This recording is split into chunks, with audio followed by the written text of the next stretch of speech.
Okay. Hello, world, and welcome to I mean, the. I think if you have that attitude, Sorry, hello, world, and welcome to the Puckin podcast. Um, my name's Ari. I'm your resident Blackhawks fan, and I'm happy to introduce my co-host, Aisha. that's Hi, I'm Aisha. I am the resident thing that I Bruins think, fan slash that's the thing I'm suicidal more worried about. person. I'm Cora. I'm the resident Leafs fan. Kathy.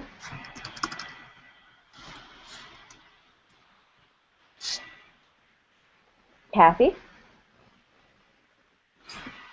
Sorry, I'm the resident Sabres fan. I'm having technical difficulties on my end.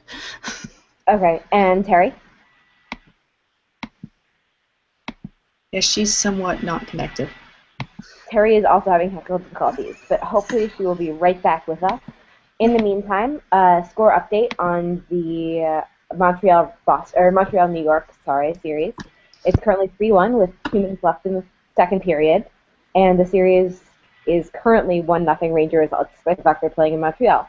So let's start off by talking about that. What do you guys think? I don't even know where to start. I mean, again, like I said earlier, I'm not really that surprised Rangers are winning. I mean, even if Price was in the game, I should probably state that. I think morale is low for them since Price is not in, but I'm not surprised the Rangers are winning for a multitude of reasons. I feel like the Rangers just have some type of like fire under them, and Lundqvist has just been making some incredible saves. I mean, you can just hear the crowd get really upset every time there's a missed opportunity. But I was thinking earlier, and I know people don't really share this opinion, but I feel like the Rangers are more road tested than, say, the Canadians. And what I mean by that is that I don't think anybody really expected them to get this far. I think Montreal has a huge confidence boost because they beat the Bruins, but they also swept Tampa. So I think that's also playing into their psyche that they're better, they're the best ones, and I think the Rangers are taking advantage of that because I don't think people expect them to win either. So I don't know. You can totally disagree, but that's just me. I think both teams have sort of an underdog mentality, which is something we've seen a lot in these playoffs. You could see LA and Anaheim both wanted it for Game 7. I think that New York and Montreal have both sort of tried to position themselves as the underdog. Definitely, it's going to be difficult for the Canadians if they lose 2 games at home. One of their big advantages is that it's really hard to play in the Bell Center. That was my Minnesota accent right there.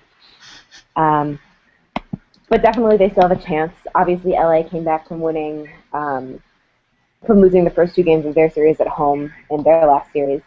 And even without Carey Price, they have a shot. The Flyers, of course, went all the way to the finals on the magical goalie voodoo of Michael Leighton in 2010.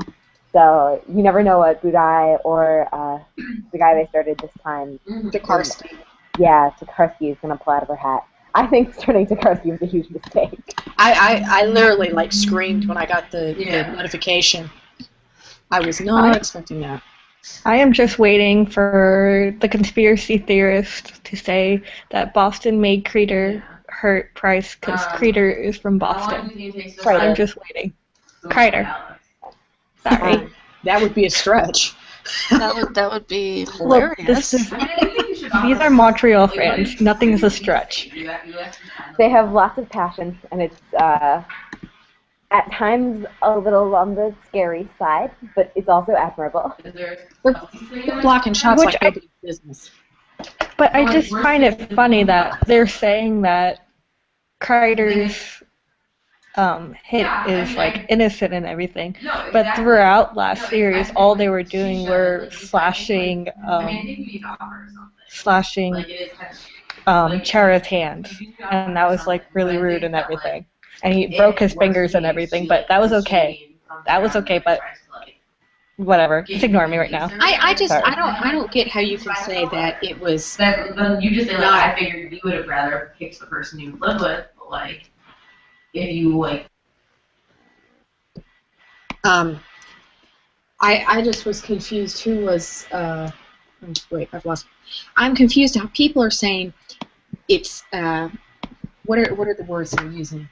Not intentional, but it was just reckless. I keep looking at that slow-mo thing that somebody had posted with the hit to his leg, and he's therefore skating on one leg, and you can kind of see it happen in slow motion.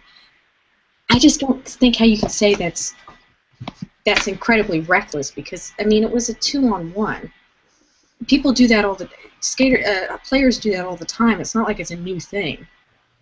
In this case, he got hit and then fell on the price, but Yeah, I think I don't think it's his fault. If you're going on a breakaway, you're not doing it with the intent to injure the goalie. You're doing it to score, and he lost an edge.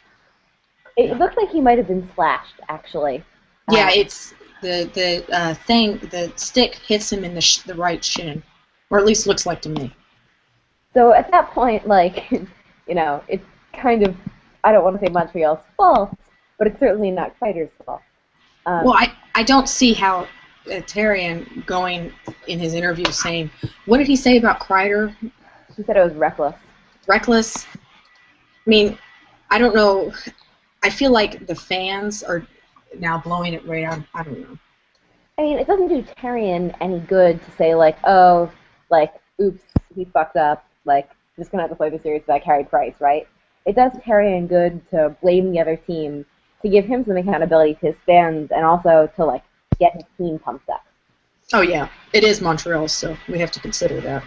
Yeah. Meanwhile, Kreider is just, he deserves so much credit for what he's done. I mean, it is his rookie season. Or maybe last season was his rookie season. But he's tremendously young and just incredibly talented. He's 200-something pounds of incredible speed, and he's scary as a non-Rangers fan. Yeah, Yeah, you're right. Last season was his first. Yeah. I forget sometimes because Tortorella hated him. So Tortorella didn't Does let him Tortorella like anybody? Not really. He likes his Tortorella likes Mark Stahl. Well, who doesn't? He like likes screaming. Yeah, everyone likes Mark Stahl. He likes screaming a lot. Yeah. He also likes the word fuck a lot, too. That can be said for many NHL coaches. I don't think he's as reined in as many of the other NHL coaches. They kind of like have a portrait that they show to the rest of the people, but I think they're just the same behind closed doors. Except I thought Joel Quenneville kind of had it together. Claude also curses up a storm in press conferences and everything. I would love to Joel hear. Quenneville had it together, but in the past, like this playoff, he totally lost it. The nuts skate. Yeah, dude's grabbing his balls and screaming at referees, and what's going on? I would love to see Hartley go into a French field ramp. Coach of the Flames. He's done it before. Nolan isn't very angry or anything. He's kind of just snide in his post-game interviews towards like refs and stuff.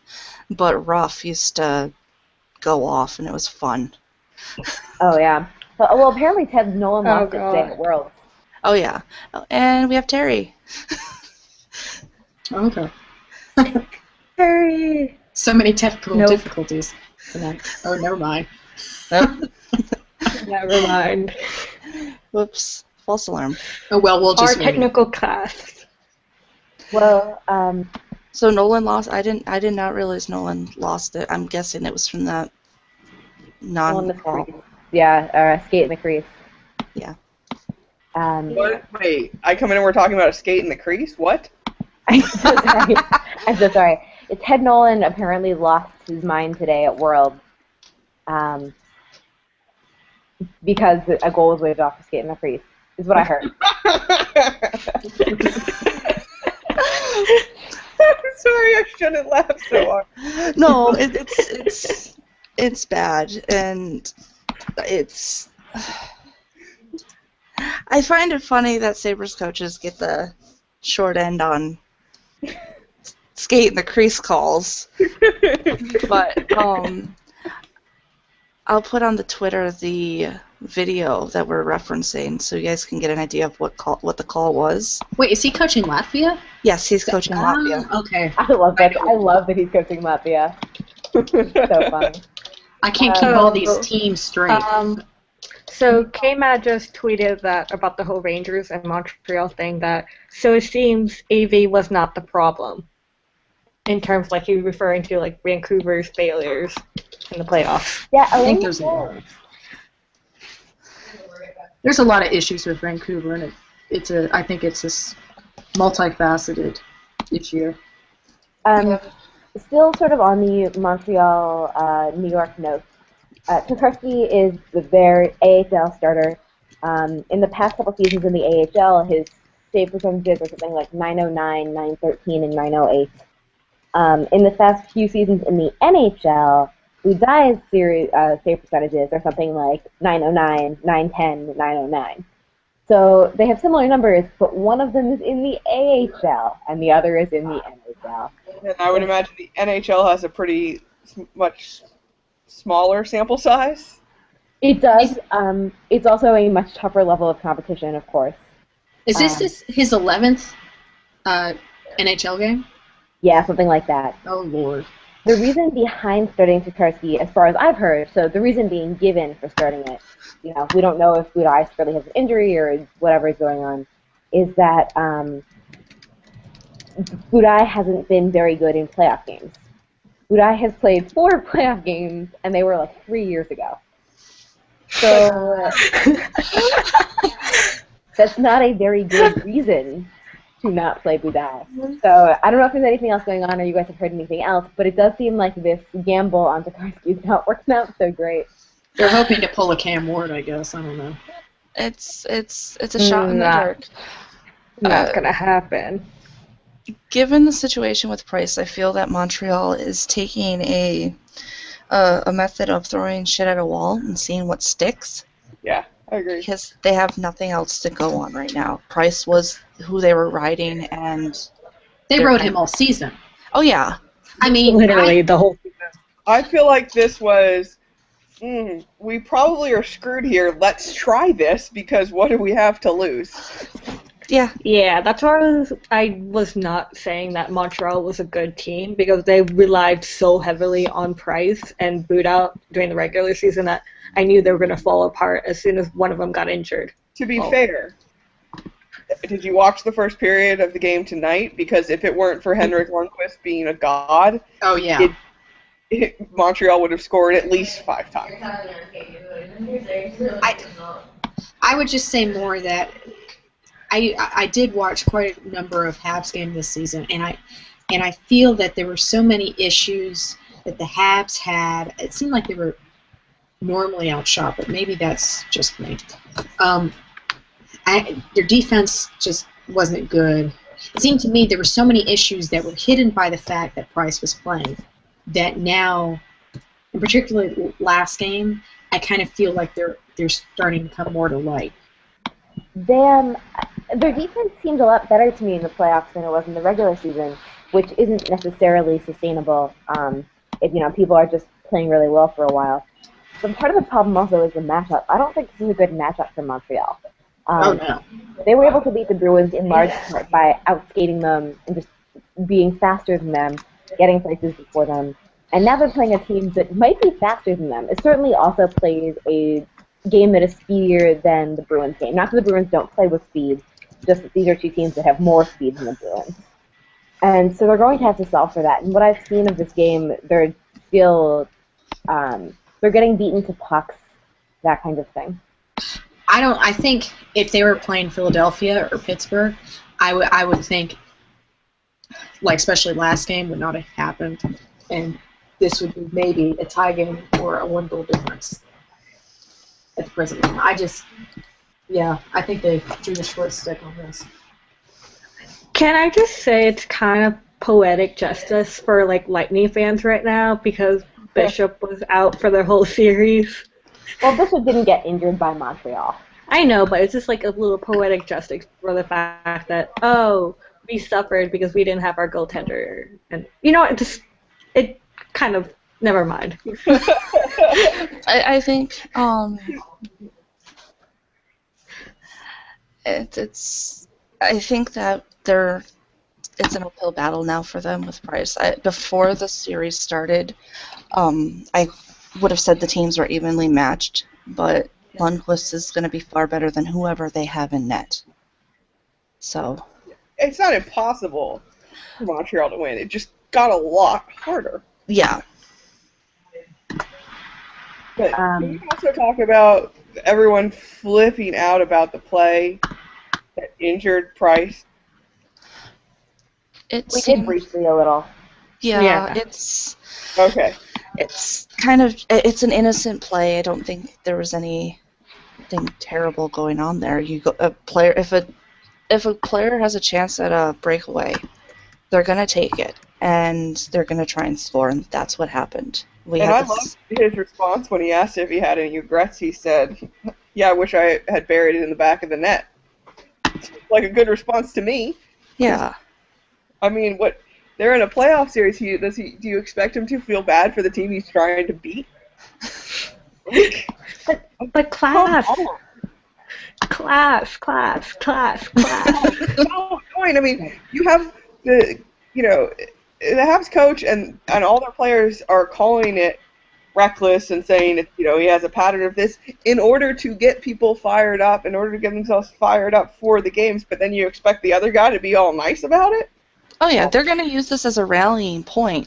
Which they should. Yes. But everyone's acting like then it's gospel. Oh, we should believe exactly what the opposing team is saying. And then they get pissed when the Rangers are like, yeah, so. Like, but class is the most important thing in hockey, don't you know? It's not winning. It's not the goals. It's not the Stanley Cup. It's class. Yeah. Cassie, you said earlier that you just don't, I think it was Cassie, you just don't favor them on any level of the matchup. And I think I agree. Just looking at the rosters, especially now that Price is out, goaltending, okay, obviously New York has the advantage. Forwards, I think New York has the advantage in terms of depth, in terms of playoff experience, in terms of sheer firepower, Yeah. Galchenyuk is great now that he's back, but he's no Mark Hansen in the league. There are perennial questions about Rick Nash, etc. in the playoffs, but he appears to be shooting now. And then defense is the last question. And would anyone pick Montreal's defense over New York? No. no. Like I said, they're blocking shots like nobody's business. It's one thing they've kept on from Tortorella. Yeah. Shot. Yeah. So the next other series, so we're not pretty much all East Coast bias, is the Chicago and LA Kings. Ooh. Do we want to take a few questions before we do that, or do we want to go right into that? Questions first. Sure. Okay. Let's see where to start. We've got one question from Josh of what do we think about the Sharks rebuild? I think they're overreacting. Yeah, it's kind of, but at the same time, if you think about it, 10 straight years of playoff failures, it wouldn't hurt to, rebuild. But what are they? With what? With a different system, I guess. But is that really a rebuild where you dump all your players, or is that a rebuild where you dump your coach, or is that? I mean, I think they need a retooling, not a rebuild, because a rebuild is you blow it up and you start new. Wait, who was resigned? Because I remember, this was a while ago, when they resigned some of the major players who were saying that they were signed for under what they would think market value would be, and they said that was a good indicator of the culture San Jose has, that the players, well-established players, would be willing to take a somewhat pay cut, less than they would earn in other markets, because they enjoy playing for San Jose that much. I can't remember who it was, but it may have been like Joe Thornton, or am I wrong on that? And someone else. But what player is going to say while they're on their team, yeah, I really don't like playing in this city. I don't like this. Jeff Carter did. Have we forgotten what he did to Columbus? I know it's happened with the Hurricanes. I mean, Right, it has they haven't ever gone well. I mean, we can look at Marty St. Louis. He didn't want to be in the Lightning much longer, and that was different. Though. That was I want to that was trade. him That being a wasn't big saying, God, baby. I hate this town. I think there's a difference for going out and saying like I really love it here, and then just like there's like different. You can tell by their inflection, and there's different levels at which they say their love for their city that they're playing in. That you can kind of tell that they're not real comfortable. Well, I mean, there's a huge difference. Like, look at Horton. He was not in Boston at all anymore as a city because he wanted something smaller because he was tired of the media and everything. But he handled it a lot more respectfully than Jeff Carter, let's say. He was like, fuck you, Columbus, I want out. Well, to be fair, Jeff Carter didn't demand a trade from Columbus. He just played so shittily in Columbus they offered him. That's one way to go about it. Yeah, I mean, obviously it worked Yes. out for him since he won a Stanley Cup. if it's stupid and it works, it's not stupid. We have another question from Blake, which is, has anyone really been far even as decided to use even go, want to do, look more like? What? So my answer to that is, you've got to be kidding me, Blake. I've been further even more decided to even use go, need to do more than anyone can. Can anyone Damn it, really? Blake. Can you even really be Damn it, far as Blake. decided half as much to use go, wish for that? My guess is that when one really been far even as decided to once go, even more look like, then it is that he has really been far as even decided to use even go, want to look more like. It's just common sense. I am so lost. I might as well start speaking It's a German Reddit because inside joke.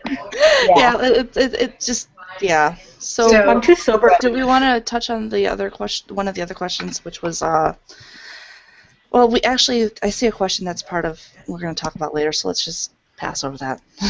We've got a couple of more. Let's take one more, I think, and then we'll get back to more Yeah. of them later. Sure.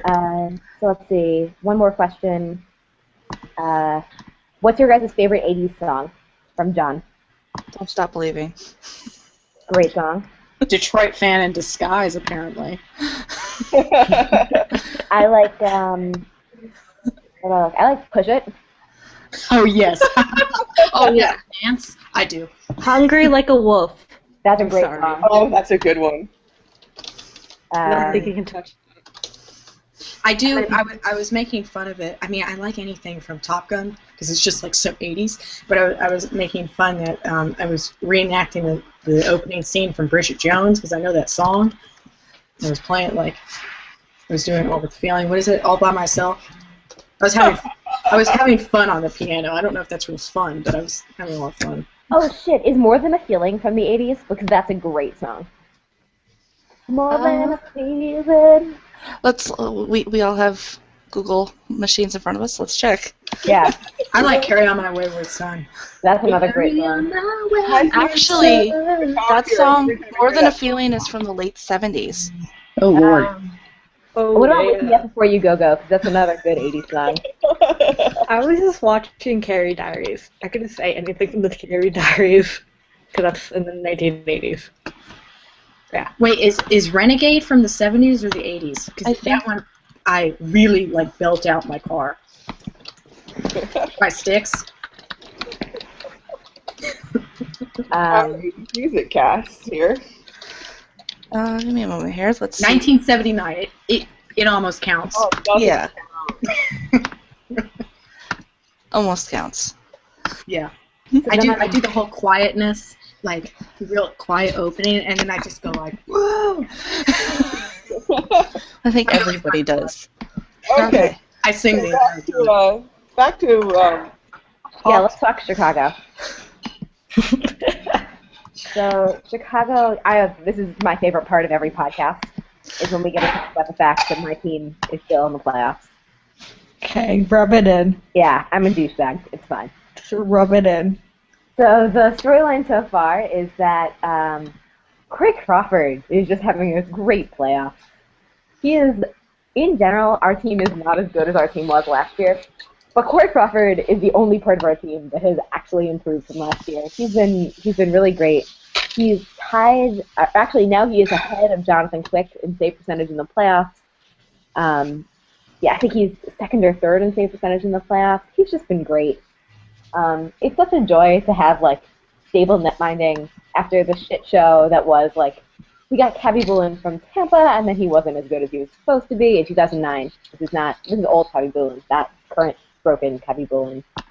And then there was the Cristobal Huey fiasco, and then there was Ante Niemi abandoning us for fucking San Jose. And then it was like, oh, can Corey Crawford actually play hockey? And the answer is yes, and it's wonderful. So in like on a macro scale, as a Chicago fan, like no matter what happens these playoffs, like Corey Crawford can play hockey, and that's wonderful. This is what I hope to sound like in a couple years. This completely satisfied fan.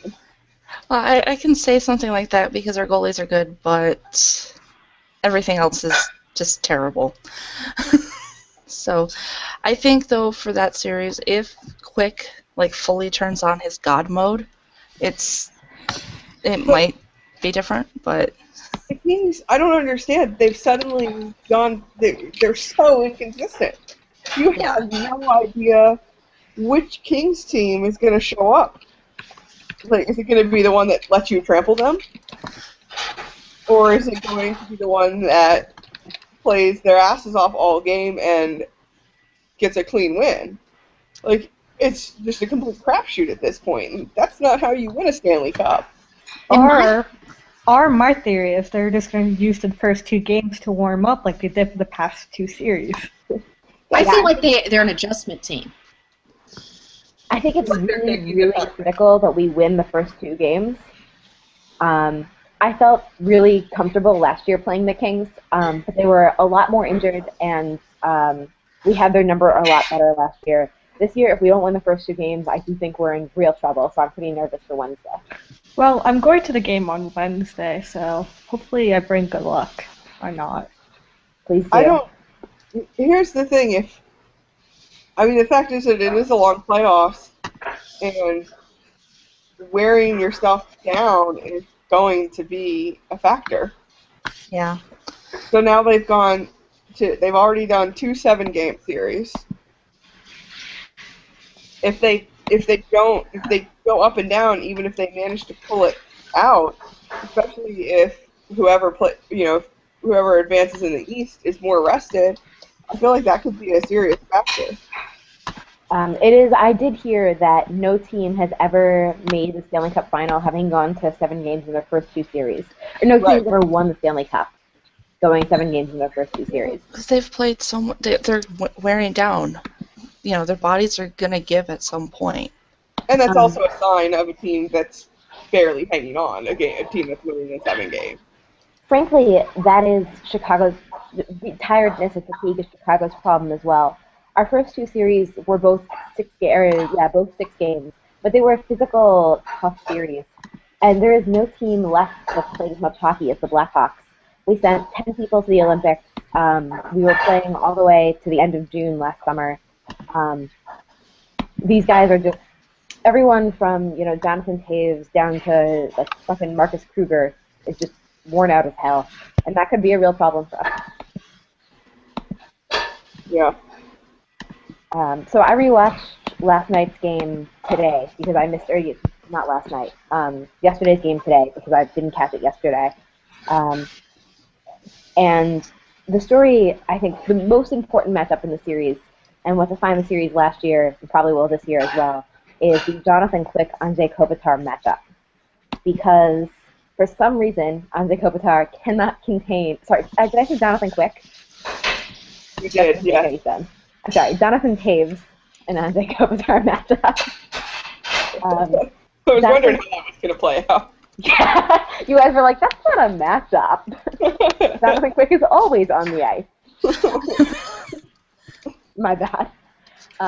Jonathan Taves played on the ice for part of or all of every single one of Anze Kopitar's shifts until the last one. because for some reason, Taves just competes really well against that line. And last season, it shut him down entirely. Kopitar had 0 points through 5 games last year against the Blackhawks, and did not turn out to have been very injured, which was surprising. I remember people saying that, oh, if Justin Williams scored that many goals with his broken ribs, then Andrei Kopitar better fucking have SARS or something. But he did not. It's just a bad matchup against Jonathan Taves. I like that when a player plays poorly in the playoffs, you just hope they're injured. They must have a broken leg. They must have a hole in their lung. Well, I mean, you've seen all the injuries, like, what was it, Letang had a broken foot and a broken hand. I mean, you've seen, it's totally possible. Chara had all those injuries. And it's one of those things that after a team is eliminated, the list of injuries just trickle out. Like Charlie Coyle was playing with 2 separated shoulders. Chara had that bone showing. I am just surprised Krejci didn't have an injury. That's what I'm talking about. Yeah. Oh, yeah. Sorry. I'm not surprised. Sorry. They're hockey players and they're men, so to me, that's all the information you need. I don't get the mentality of playing injured.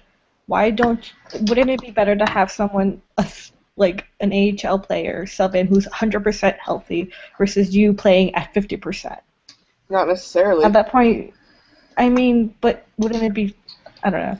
It depends on when the Stars won the Stanley Cup, Mike Modano had a broken wrist. I think a few things in this is, one, it's pride. Yeah. And the other thing is painkillers are a hell of a thing. Yeah. So they might not, they have the money, they have the health care, they're getting pumped up with meds. They're not going to feel half of this. And I feel like I've been seeing a lot of criticism of how that's stupid to do, that you should, when you have an injury, you should rehab it, you should rest. But you know what? If I have a broken wrist and it's not going to get more broken by me playing, I'm going to play. Yeah, exactly. That's the other question is, can you hurt yourself more by playing? And that's when you see people pulled. But, your shoulder can't get more separated. Exactly. But, I think there's a point where the coach, they have all those doctors and therapists there. There's a point where the coach can make a decision whether or not, and the staff. It's not just up to the player. Which, again, that's how you get the scratches. But, the coach is going to look at, is it better for me to use a different player because you're, only at 50%? But, a really good player at 75% is still better than most players. Yeah. And so, I think the doctors look at the medical side. The coach looks at, are you going to help us or hurt us? I think that certain injuries, obviously, the line should be drawn. If a player has has a concussion or a head injury of any sort, they need to suck it up and take the time off. Right.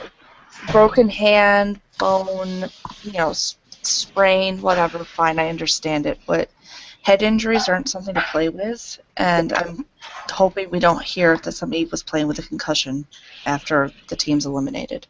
It did not come out after we won the Cup. But last year, I am 78% sure that Jonathan Taves played through a concussion again, which is the second goddamn time he played through a concussion.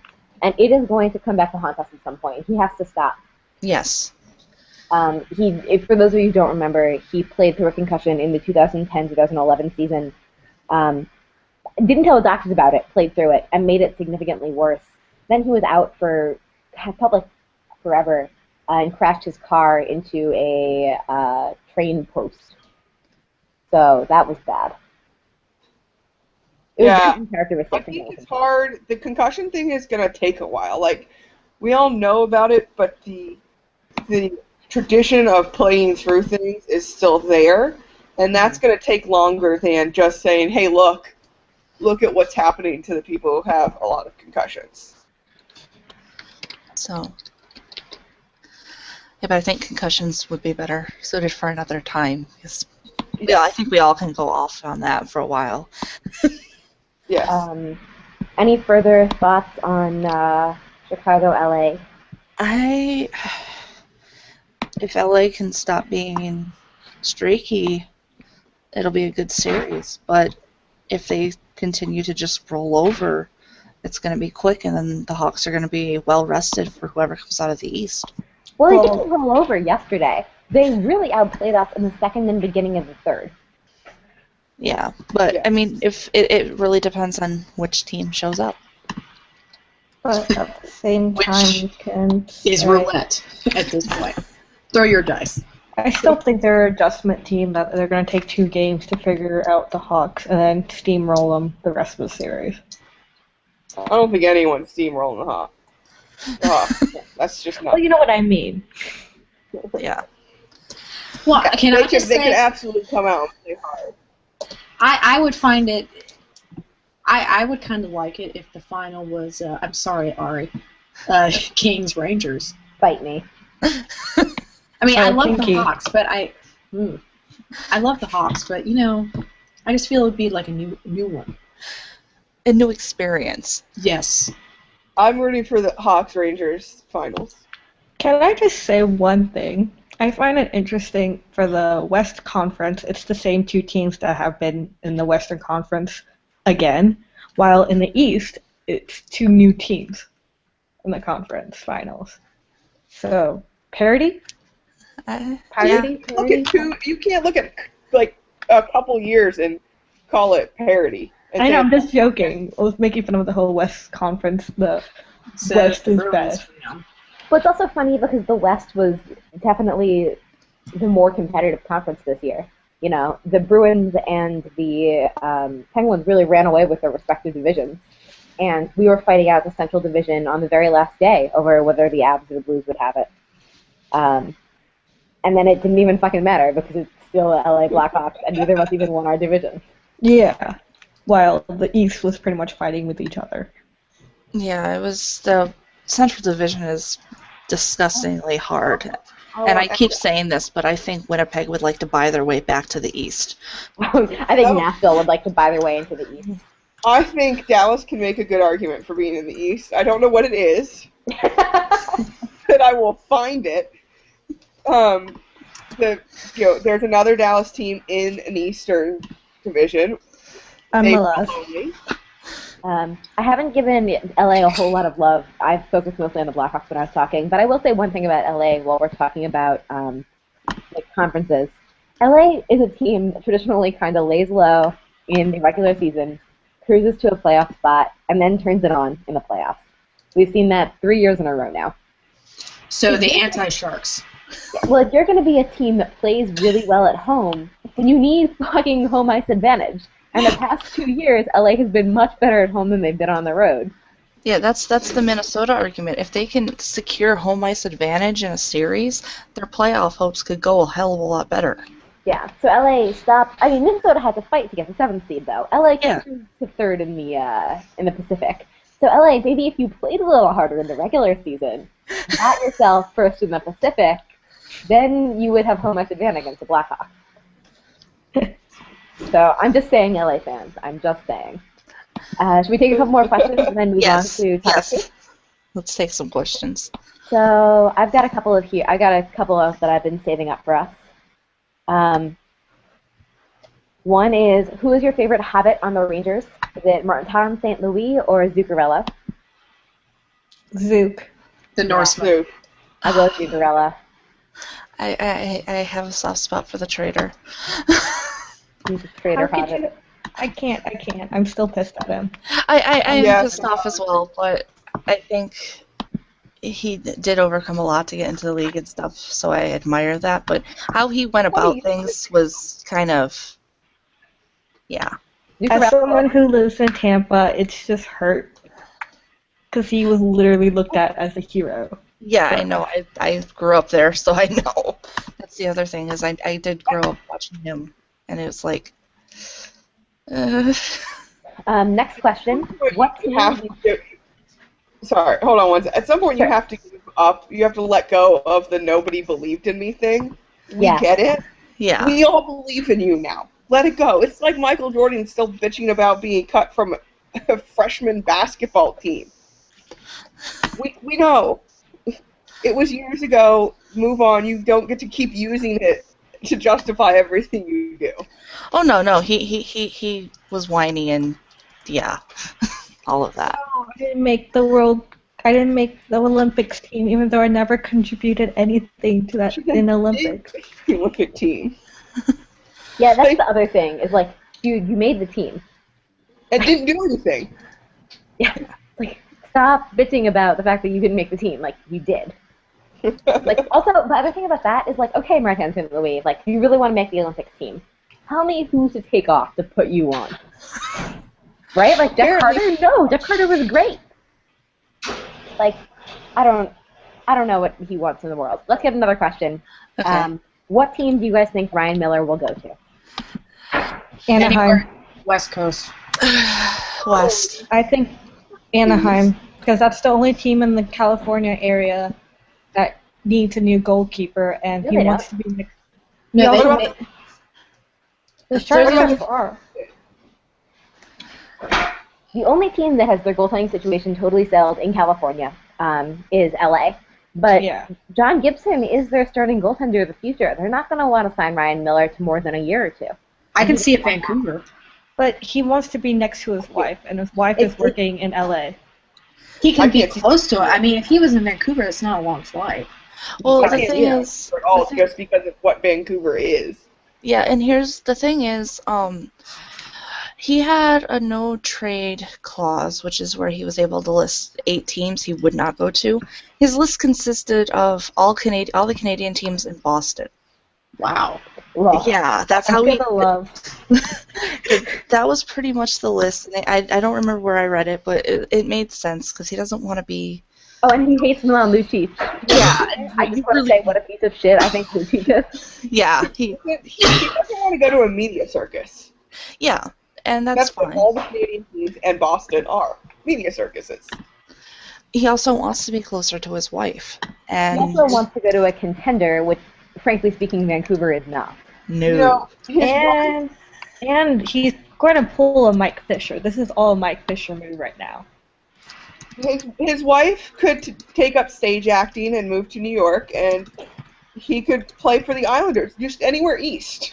His wife actually has a gig with a TV show. That's why she's in the West. Yeah.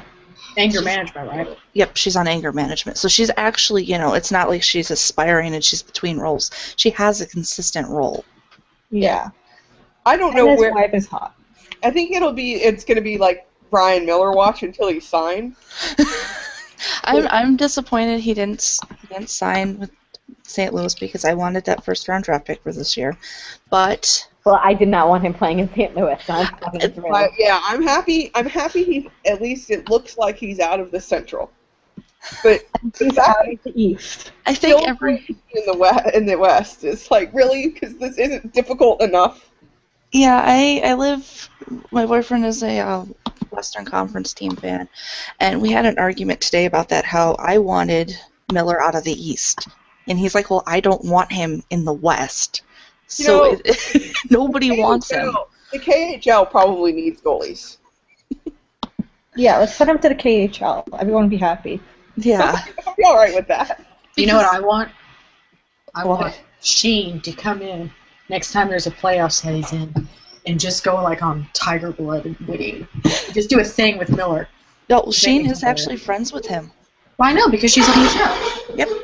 So I just want to see it happen for my own amusement.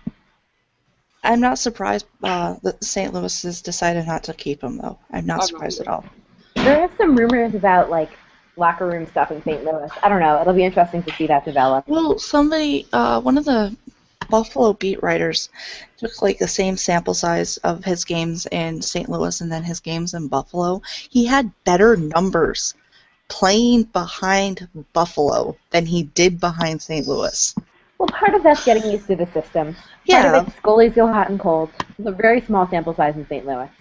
Right, but that's the thing where you just look at it and you go, what was wrong? Was there coaching issues? Was he getting, too complacent because he didn't have to work as hard? I want to give a quick shout out to Jake Apparently, I stole his line on Vancouver is not a contender. I didn't see it, but Jake and I are hive-minding. It's not the first time I've hive-minded with someone recently, so that's my other shout-out to Josh, who makes all the same jokes that I make, and it's getting a little weird. Sorry, so do people have more to say about Miller, or is the general consensus somewhere in California we'll figure it out? I think that's the general consensus. It's California. So another question, which Mighty Ducks movie is your favorite? The original. First one. Yeah, I'm the first one too. So How is it not? I mean, how is it not the first one? Well, D2 is pretty great. I will give a shout out to D2. Yeah. It's pretty great.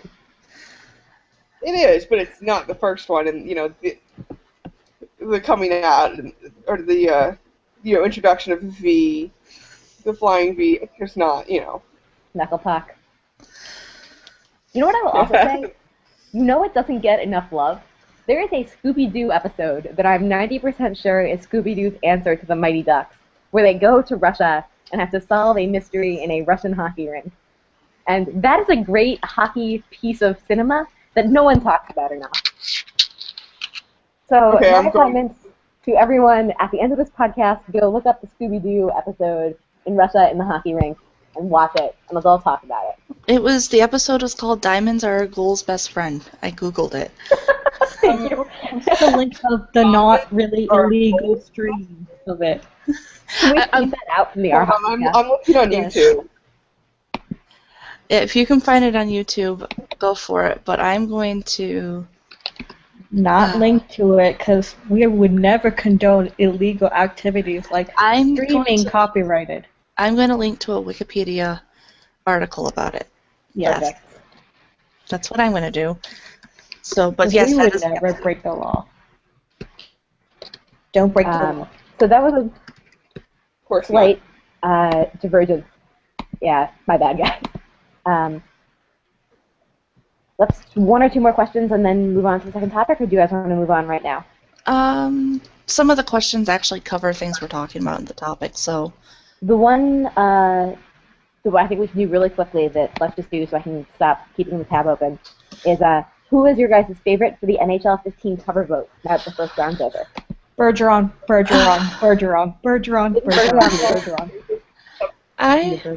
I want to see Subban on it. I want to see Subban. Because he's a fun. Him and Ovechkin are fun to watch. And he's good looking. Sorry. I find no attraction towards any of the remaining four players. I'm disappointed that Carlson didn't make it. Wait, you're not attracted to Bergeron? No. How? He's classy. He's like. I think he's. Oh God, he's. Words cannot express how over I am of this NHL cover vote. I don't care. It's a picture on a video. Stop thinking about it. For the love of God. It's because all of our teams are out of the playoffs. We have nothing else to care about, okay? These are only things we have left. I don't care who's on it. I'm going to get the game, but it's going to sit on a shelf, so I'm not going to really see it. I think it's going to be Oshie because what all the diehard hockey fans are forgetting is that non-hockey fans also played this game, and they all saw Oshie in the Olympics with the never-ending shootout. So I think it's going to be Oshie.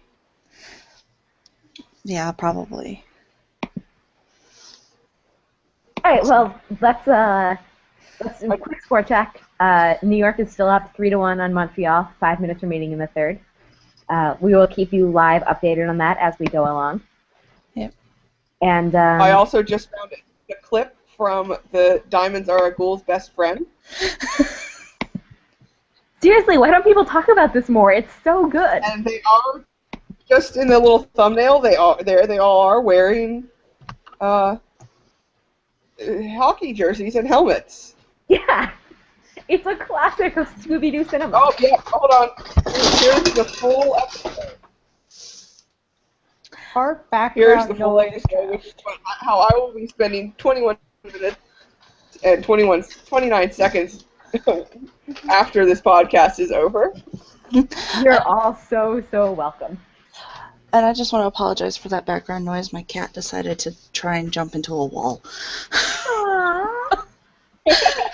So, Okay, it costs $1.99 or with a season pass. I don't really know what a season pass is on YouTube, but It's worth it. it's Great. All right, let's move on to topic 2. Let's talk. We already talked about St. Louis. Do you want to talk about the Pittsburgh news of the week? They fired the wrong person. I think if you're gonna fire the GM, just take the coach with it. Well, that's what people are like. People are suddenly acting like this is normal. Like, well, yeah, because you want the GM to evaluate the coach. When every other time a new GM gets hired, they like, oh, well, the coach is going to get fired because every GM wants his own coach. You don't get to have it both ways.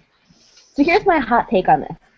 I said on the After Hours podcast last week that I actually know Ron Burkle, who is the co-owner of the Penguins along with Mario Lemieux. He's the majority owner. And this is what I think he's doing. Sometimes he's a venture capitalist, and sometimes in venture capitalism, when you take over a company, you fire everyone. And then you go and you look at the company and you realize that you fired a bunch of people who are really good at their jobs.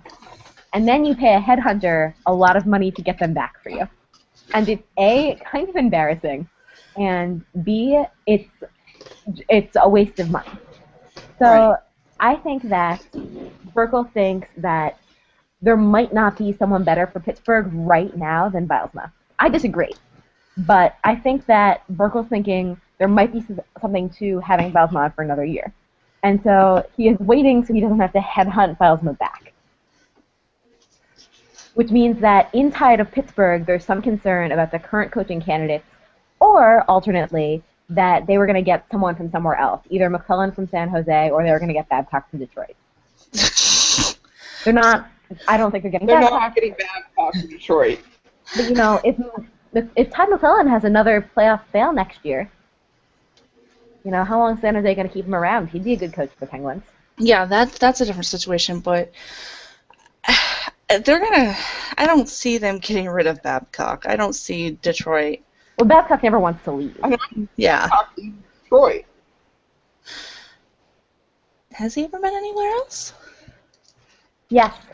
He won a Stanley Cup with Anaheim in 2007. Okay. And he may have assistant coached somewhere else before that, but Anaheim and Detroit are where he made his name. And he's a really good coach, so... Best in the world for my money. Yeah, absolutely. Great coach. But I'm just so shocked. Like, everything coming out of Pittsburgh was, we need a new coach. We need someone who can work with our players. He's lost the room. Crosby and Malkin don't like him. Crosby and Malkin don't give him respect. And then you come out with the news of, well, we fired Ray Shero. I think that Shero is a good person to fire. Because, in my opinion, and it seems like in a lot of okay people... with them firing Shero. Well, I mean, Aisha said they fired the wrong person. So I guess I would disagree. Pittsburgh needed forward depth, and they've drafted horribly on forwards, and that's all on Shero. And their cap situation is very... I'm okay with them firing Shero. I just don't understand why they only fired Shero. I think the best theory I saw was they didn't want Shero and Bylsma going to Washington together. They didn't want them going in the East together.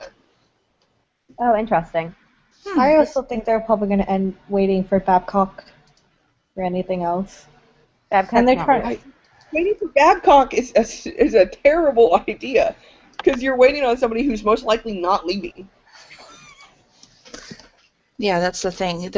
Babcock is not going to jump to leave the position he's at. He's done. Go to Pittsburgh. I mean, that's like saying, I have this job interview, but I've got this lottery ticket here. Yeah. I think I'm gonna try see if this lottery ticket hits. Can I also say, while we're on the topic of him, of Babcock, sorry, minor blank, the saddest thing in the world is all of the Leafs fans theorizing that Babcock is going to go to the Leafs. That is the saddest thing in the world. But yeah, I question the sanity of many Leafs fans. Not all, because I know there are some sane people who are just like, "What the hell is this team doing? Stop!" But there are some that I think are on a lot of drugs or consistently drunk to deal with their team that they come up with outlandish ideas like that. It's out of desperation. I remember doing it, and it's just so sad. It's just like, you never know. Why would he go to Toronto? Because Puckin? Yeah. Coach Kessel. That's why. And Puckin. That would be Montreal. Now, Jake just mentioned that the drafting thing is on the scouting. Well, Pittsburgh, but the scouts are hired by Shiro. Yeah, the scouts Fuck are hired. Jake. Yeah, the scouts are hired by the GM. The other thing is, and I really find it hard for people to argue that GMs can't watch all the games or can't watch most of the games or whatever, because after we hired Tim Murray, the first thing he did was start more scouting. He went and started watching minor league teams. He spent the Olympic break following these minor, league teams to do scouting. That's their job as well as the scouts. You can't just be like, I'm not going to do this, you do this. You have to work together as a team at that level, and you can't just say, well, it's not his fault. He had some say in the matter. And you have to say to your scouts, I need forwards. Go find me forwards. But then they don't only need forwards, they also need defense. That's the thing they're lacking, is defense. Their defense right now isn't the greatest, but their defensive prospects are incredibly deep. Yeah. So, like, Chris Letang is and Paul Martin is not necessarily the best top two defense pairing in the league. AKA, actually, as much as I love them, it's not that great. But they've got the defense situation, coming up. They've got nothing for the bottom six. Yeah, and the number one criticism I see from Pens fans about Shero was the Iggy situation. The Iggy situation. Yeah.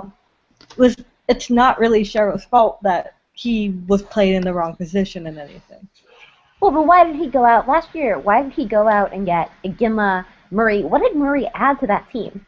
Why would Iginla give up Shero gave up forward prospects to get a guy who made your defense slower?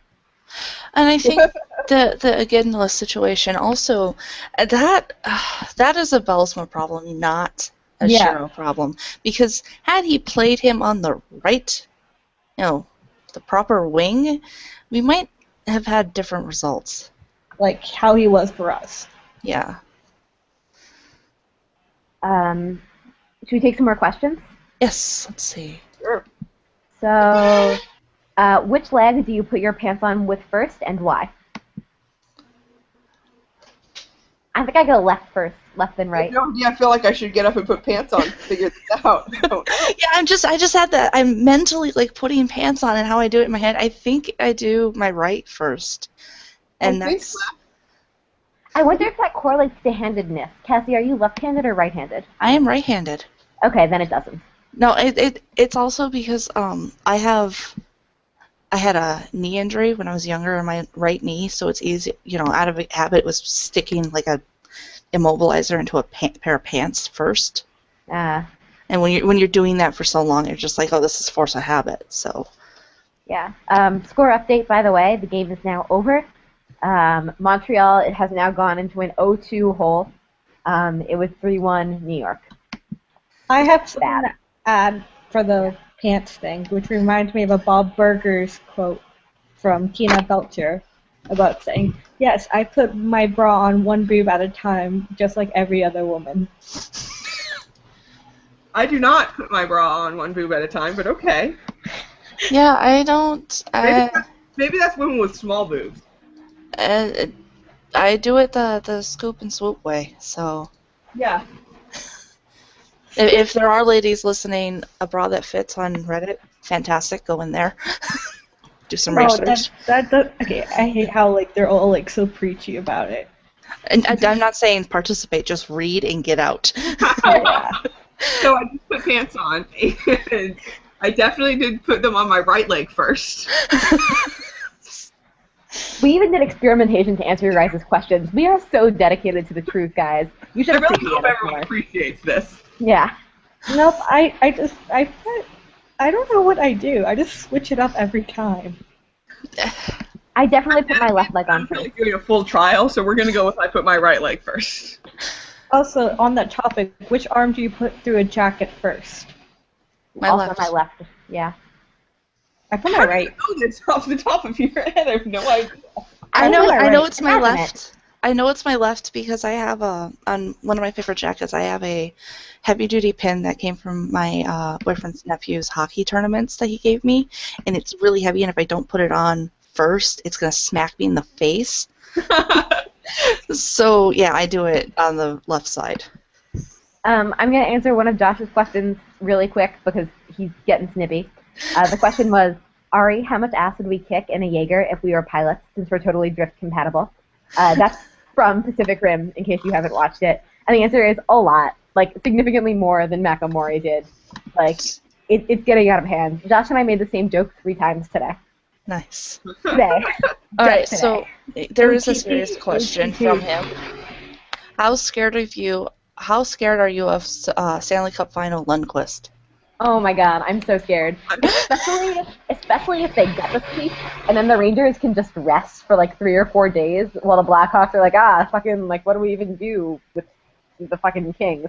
I don't care if the Kings win, but if the Blackhawks win, and the Rangers have had, 4 or 5 days to rest because they swept Montreal, like, Montreal, pull it together, for me.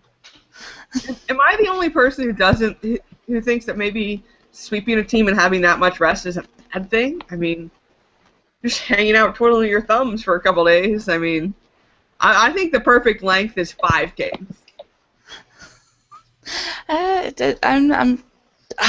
Thankfully, I'm not a fan of a team that's left because if my team had to face Lundqvist in the finals, I would have been like, I running will and say pissing one myself. reason I'm leaning toward wanting the Rangers to win it all is I really like watching Henrik Lundqvist smile.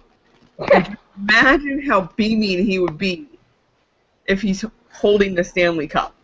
Yeah, and I don't want to see sad Lundqvist like after the Olympics. I don't like sad Lundqvist. And I mean, he's a great goalie. He deserves a cup. I'm sorry. I would like him to get a cup. He doesn't deserve it until he earns it. But I would like him to get a cup. I also feel like Rangers are the only fan base left in the playoffs who wouldn't be obnoxious and cocky during the finals. Hey! I wouldn't go so far. It's still a New York team. It is, yeah. Yeah, I know, but like if you look at their fan base, they're not that obnoxious compared to the rest of the teams in the playoffs. If you look at Hey! I'm sitting right here. Yeah, you know I'm right. No, you're not. the fan base on Reddit, they're not as obnoxious. Yeah, that's what I mean. Like, even on But if Twitter too. Their fan base of the city of New York, I don't know if it's possible, and I say this as a fan of a New York team in another sport, I don't know if it's possible for fans of a New York team to not be obnoxious. Okay, but on the internet, they're not as obnoxious as the other 3 team fan bases. Fair enough. I understand what you're saying, is that if we have to interact with them online, it'd be a much more pleasant experience to deal with their fans over others. And Yeah, you'd have a lot of people getting the first Stanley Cup win in their memory, because it's been 20 years. Before. Especially on Reddit and on Twitter, there are a lot of people in their 20s or early 20s who, if they were alive, don't remember it. Right. That'd be nice. Sorry. Yeah, I It's mean, okay. I got nothing against the Rangers personally. I would just, You just want your 97 team to win. yeah, I want to recreate what the 97-98 Red Wings did. That was Yeah, but I don't want to deal with your guys' happiness when I am miserable in the city. I want you guys to suffer like me. I went to a Cubs game yesterday, and they scored a run, and I was like, I didn't remember we could do that. And then they won the game, and I was shocked. Yeah, I'm done with baseball. The baseball to 18 and 24. was Guys, it it's the beginning of the season. cancel the baseball season this year? Isn't that like we're not doing that, right? Well, we're certainly not in this podcast. We're not after hour. So, let's see, another question. Sure. What is one thing you should know about college before orientation? Do not meet someone on the orientation night by going out and exploring the campus at midnight. Jeez. I totally did that. It was awesome. No, well, it was not. It was during one of preseason. It was before orientation. Yeah, that was during orientation. I literally went with a stranger around the dark campus that I was not familiar with at midnight to walk around. Yeah, that probably wasn't a great life choice. I mean, I went with several people, and my campus was an enclosed campus on top of a mountain, so it probably wasn't as dangerous. My advice, I skipped orientation. I had already been on campus for 2 weeks when orientation started, and we saw them all holding hands in the gym, so we hid. Me and my teammates hid. Didn't go. We did, for what I have to say is before orientation is go to the, get your schedule before the semester starts. Go to the college, go onto campus, and map your route. Yes, and yes. Seriously, do that. I did it. Who is this question from? John. Okay. This is going to change. If you go to a big school, sure. If you're going to a small school, don't worry about mapping your route. You just follow where everyone goes to the classroom building. Right, but if you're in a bigger campus, then definitely map your route out because you're going to need to know how much time it's going to take to get between classes. Yes. And you need to account for possibly getting lost if you have to drive from a parking lot to another parking lot, so on and so forth. That is probably the most important thing I would suggest because you don't want to be that person that walks into your first class late. I think Everybody look at you. General advice for right when you're starting school is don't meet someone your first week and decide that you should spend every waking minute of the rest of college with them and not meet anyone else. Also, be smart and carry protection. Yes. Oh, yes, and wrap it before you tap it, and when you do have something, do not show it off to your roommates. In a quest to find out what it is, go to the health center and get it looked at, because believe me, your roommates do not want to see that shit. Personal experience, I take it. And okay. if you insist on having sex in the shower, make sure your roommates are not there so they don't have to listen to it if they have to go to the bathroom. Let's see what else. Always have a plan B ready, just in case. Or just if you're a female. The pill, by the way, not like another plan. I'm going to give some more academic advice. Because this is getting rapidly inappropriate for someone who's probably barely 18. Fair enough. Even if you haven't done the reading, go to all your classes. Yes. Because at the end of the semester, you can catch up on reading, but you can't catch up on what happened in class. And sometimes a professor will say something in class that will be on the test that might not be in your book. Yeah. And so also, sometimes I know people that say, like, oh, I didn't do the readings, like, I don't want to go to class.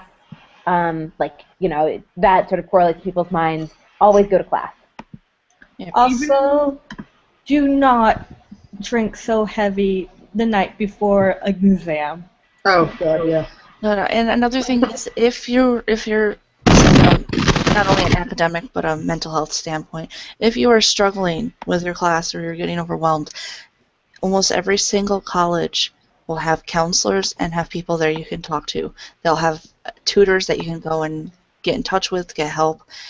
And if you're getting overwhelmed and you're getting too stressed, it's going to take a toll on your mental health. So go get help. yes. Also, here's another couple more life lessons. Do not have sex with anyone who's crazy. Number one advice right there. That's the everyone says that, but no one actually follows that rule. Yeah, That's why everyone keeps talking about the rule. It has to be reiterated, and the proper way of saying it is don't stick your dick in crazy.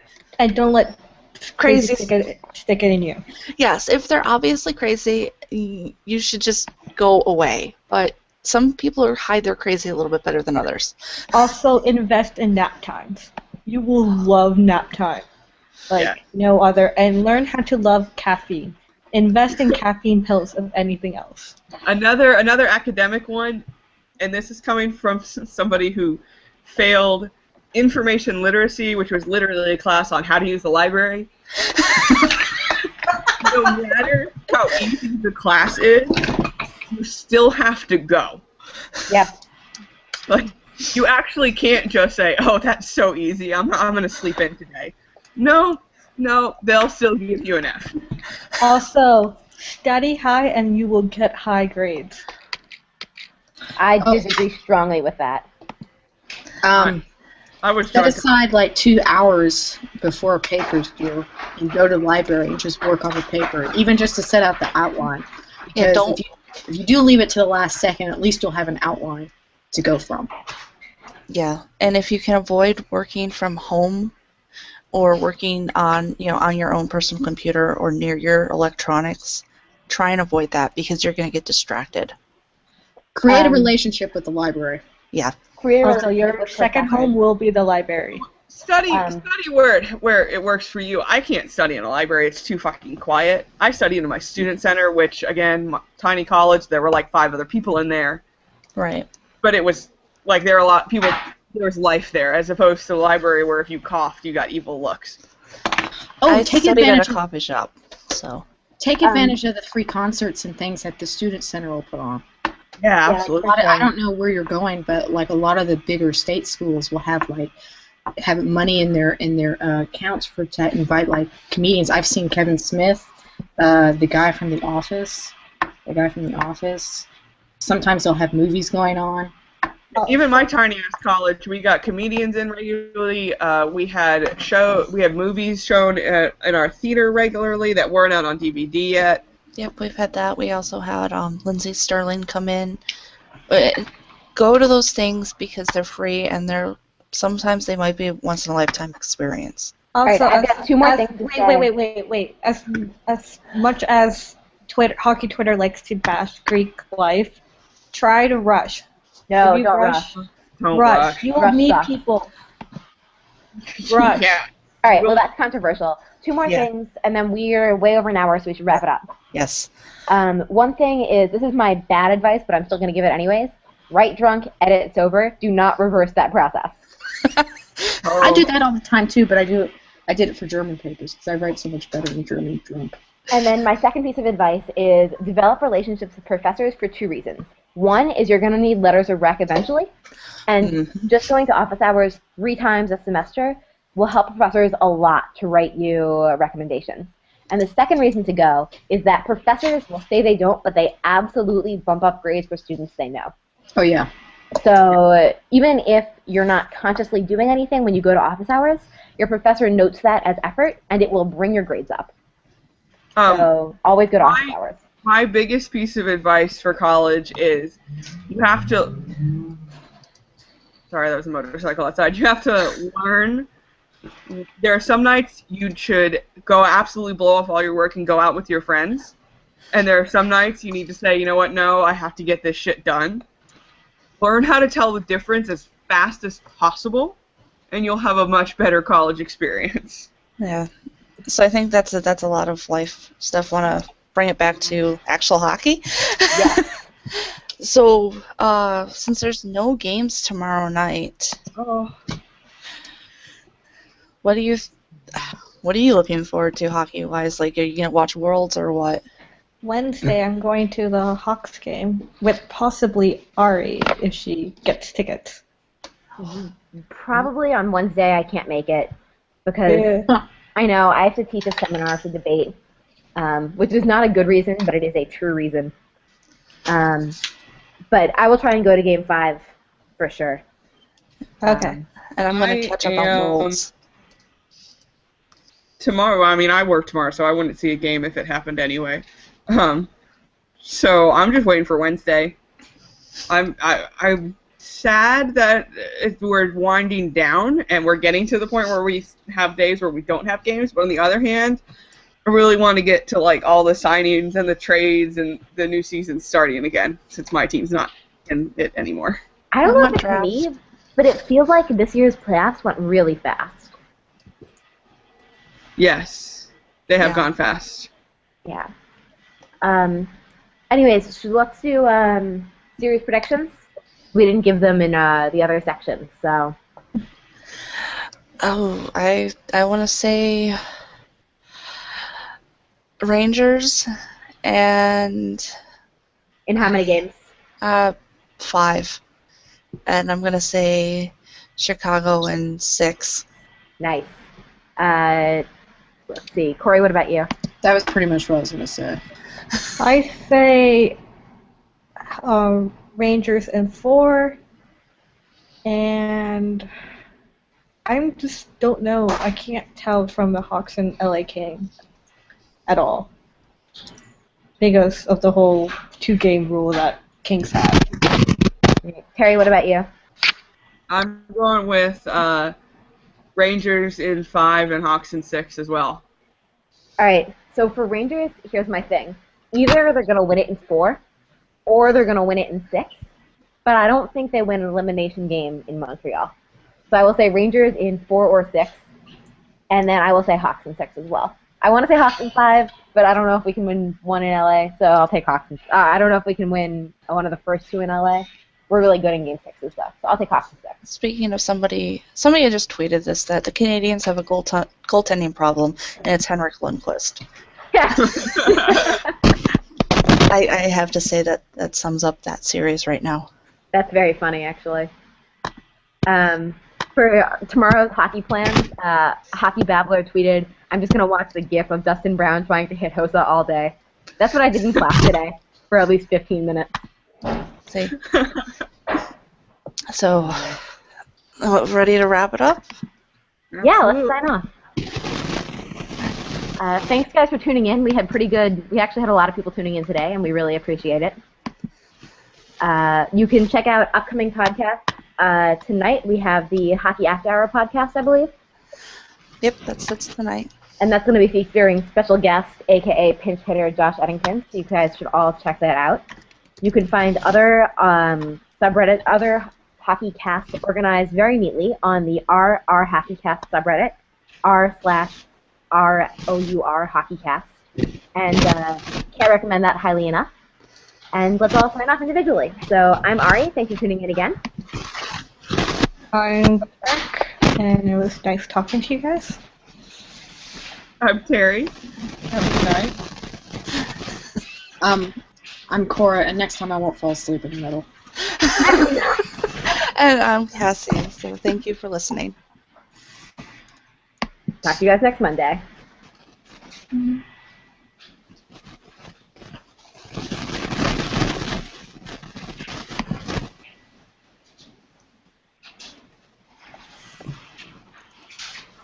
How do we make this not be live? I don't know. Let's just hang up. This is awkward.